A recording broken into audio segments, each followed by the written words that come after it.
Start to finish, this is exactly how I make an espresso.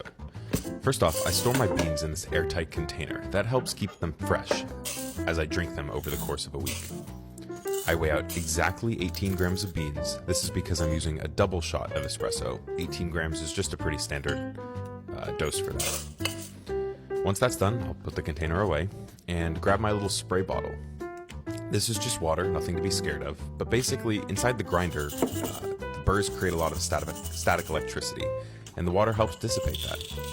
So I'll grind the beans on a fine espresso setting. This has been dialed in previously, so I'm not going to adjust anything there. Go ahead and flick on the grinder, let that run for a second.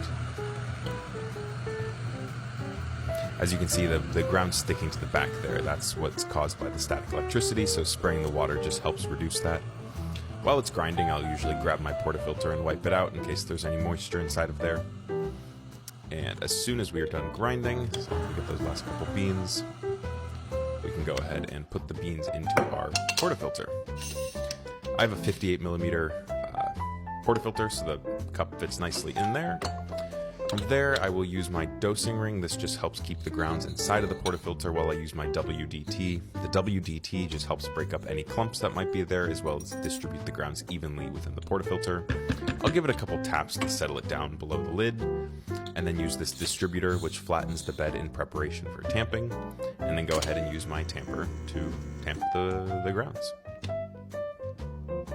After that, I'll chuck on a puck screen. This is just a little thin piece of metal that not only distributes water more evenly over the puck, but also keeps the machine a lot cleaner because now no espresso grounds are actually touching the group head.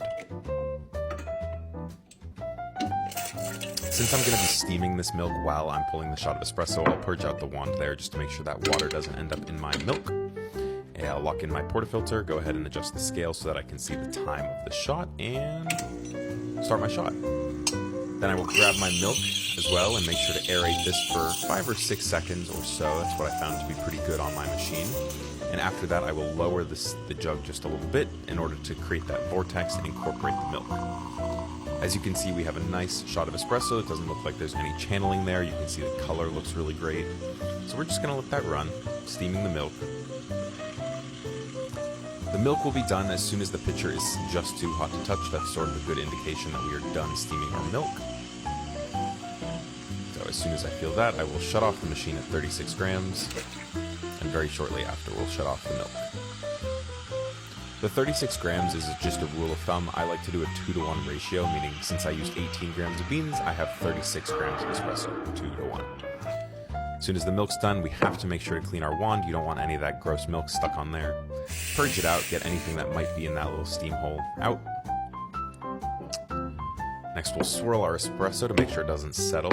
Grab a second milk pitcher. This is pretty optional, but sometimes you'll be left with a few bubbles after you steam your milk, and so pouring it from one pitcher to the other actually gets rid of those bubbles and creates a much more consistent texture. It just helps with pouring latte art if that's something you want to get better at.